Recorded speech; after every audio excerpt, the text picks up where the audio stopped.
নমস্কাৰ বন্ধু বান্ধৱীসকল, স্বাগতম জনাইছোঁ সকলোকে আমাৰ জব এডুকেশ্যন ইউটিউব চেনেল জ্ঞান পোহৰলৈ। বন্ধু বান্ধৱীসকল, আজি পুনৰ আপোনালোকৰ বাবে এইটো ভিডিঅ'ত অতিকে এটা সুখবৰ লৈ আহিছোঁ, যিটো সুখবৰ আছে ADRE গ্ৰেড 3 এক্সামৰ ফালৰ পৰা। হয় বন্ধু বান্ধৱীসকল, যিসকল বন্ধু বান্ধৱীয়ে যোৱা 15 ছেপ্টেম্বৰ ছানডে এই 12 লেভেলৰ যিখিনি গ্ৰেড 3 পদৰ কাৰণে এক্সাম দিছিলে, তাৰে হয়তো আপোনালোকে ৰিজাল্টৰ কাৰণে অপেক্ষাত আছে আৰু সেই অপেক্ষা দূৰ হ'বলৈ মাত্ৰ আপোনালোকৰ কিছুদিন আছে। গতিকে কিছুদিনৰ ভিতৰতে আপোনালোকৰ ADRE যিখিনি আমাৰ 12 লেভেলৰ গ্ৰেড 3 পোষ্ট আছিলে তাৰ আপোনালোকৰ ৰিজাল্টটো আপোনালোকে লাভ কৰিব। চ' কেতিয়া আপোনালোকৰ ৰিজাল্ট দিব আৰু সেই ৰিজাল্টটো আপোনালোকে ক'ত কেনেদৰে চাব, সকলোখিনি কথা আমি ভিডিঅ'ত আলোচনা কৰিম। গতিকে ভিডিঅ'টো শেষলৈকে চাব, অলপো স্কিপ নকৰিব।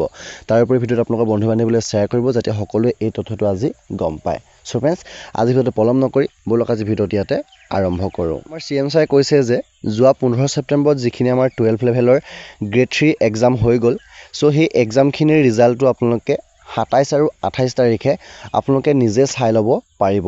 কিন্তু আমাৰ যিটো অফিচিয়েলি আগতে ঘোষণা হয় যে আপোনালোকে ৰোল নাম্বাৰ টাইপ কৰিব লাগিব বা আপোনালোকে পাছৱৰ্ড টাইপ কৰিব লাগিব, তাৰপিছত আপোনালোকে ৰিজাল্টটো পাব অফিচিয়েলি হিচাপে। চ' তেনেধৰণে আপোনালোকে ৰিজাল্টটো নহয়, কিন্তু আপোনালোকে 27 তাৰিখে আপোনালোকে সেবাৰ সৈতে এটা কণ্টেক্ট কৰি আপোনালোকে 50 ৰুপিজ পে' কৰি পিনে আপোনালোকৰ নিজৰ OMRখন ক'ত কি ভুল হৈছে বা কেইটা কুৱেশ্যন শুদ্ধ হৈছে সকলোবিলাক চাব পাৰিব।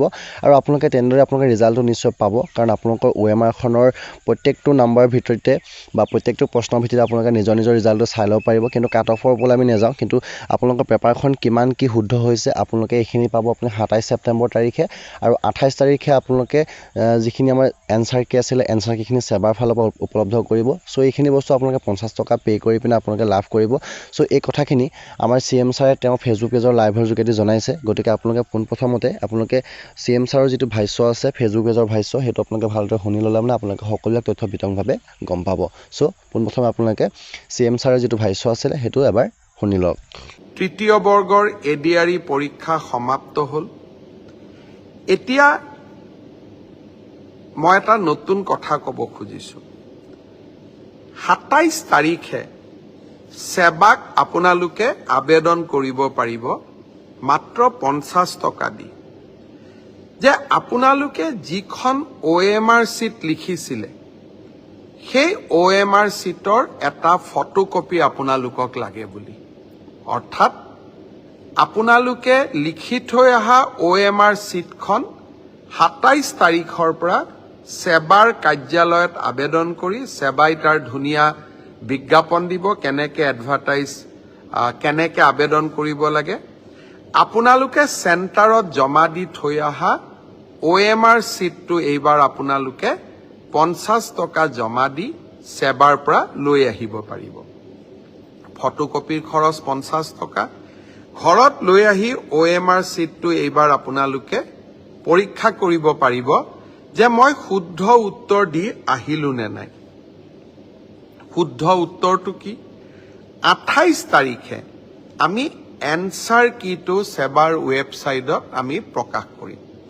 অৰ্থাৎ 27 তাৰিখৰ পৰা আপোনালোকে OMR চিটখন আবেদন কৰি সেৱাৰ পৰা ল'ব পাৰিব। 28 তাৰিখে সেৱাৰ ৱেবছাইটত এনচাৰ কি, প্ৰত্যেকটো প্ৰশ্নৰ উত্তৰ কি হোৱা উচিত তাকো আপোনালোকে চাব পাৰিব। অৰ্থাৎ ঘৰতে বহি মইনো কিমান নম্বৰ পালো, OMR চিটখন হাতত উলিয়াই লওক, এনচাৰ কি লগত মিলাই চাওক আৰু 100ৰ ভিতৰত 50ৰ ভিতৰত মই কিমান নম্বৰ পালো সেয়া ঘৰতে বহি মই হিচাপ উলিয়াই ল'ব পাৰিম। অৰ্থাৎ ৰিজাল্ট দিয়ালৈ অপেক্ষা কৰিবই নালাগে। ভাৰতৰ চ' নিশ্চয় আপোনালোকে CM ছাৰৰ ভাষ্যটো শুনিলে আৰু শুনাৰ পাছতে হয়তো নিশ্চয় গম পাব যে আপোনালোকে 27 তাৰিখে কেনেধৰণে আপোনালোকে ৰিজাল্ট লাভ কৰিব। নিজৰ ৰিজাল্টটো আপোনালোকে নিজে উলিয়াব পাৰিব যে আপোনালোকে 150ৰ ভিতৰত কিমান নম্বৰ লাভ কৰিব। লগতে আপোনাৰ মাইনাছটো কৰি চাব, ভুল হোৱাবিলাকক আপোনালোকে মাইনাছ কৰিব। 4টা যদি কুৱেশ্যন ভুল হয় আপোনালোকে 1 নম্বৰ কাটি পিনে আপোনালোকক কিমান কেইটা আপোনালোকে নাম্বাৰ লাভ কৰিব আপোনালোকে নোট কৰি ৰাখিব, যাতে আপোনালোকৰ কাট অফটো অহাৰ লগে লগে আপোনালোকে পাছ নে ফেইল আপোনালোকে গম পাব। চ' কাট অফটো হয়তো নিশ্চয় কমেই আহিব। গতিকে আপোনালোক কম লেভেলত যদি আপোনালোকে কাট অফ আহে তেন্তে আপোনালোকে নিশ্চয় 80+ হ'লে মানে আপোনালোকে OBC খিনিৰ কাৰণে পাছ কৰিব বা 75ৰ ভিতৰত আমাৰ যিখিনি ST ST এইখিনি আপোনালোকে পাছ বুলি আপোনালোকে ধৰি ল'ব পাৰিব গতিকে এনেদৰে আপোনালোকে নিজৰ ৰিজাল্টটো লাভ কৰিব পাৰিব আপোনালোকে সেৱাৰ সৈতে কণ্টেক্ট কৰি চ' আপোনালোকে 27 তাৰিখলৈ অপেক্ষা কৰক 27 তাৰিখে আপোনালোকে 50 rupees পে' কৰি পিনে আপোনালোকে নিজৰ ৰিজাল্টটো লাভ কৰি ল'ব পাৰিব গতিকে বন্ধু বান্ধৱীসকল এই খবৰটো আপোনালোকৰ বন্ধু বান্ধৱীলৈ সকলোৱে শ্বেয়াৰ কৰক যিসকলে 12 লেভেলৰ এক্সাম দিছিলে গতিকে সকলোৱে নিশ্চয় এক্সাম ভাল হ'ব বুলি আশা কৰিছোঁ চ' আজিৰ ভিডিঅ'টো ইমানেই আছিলে ধন্যবাদ জয় অসম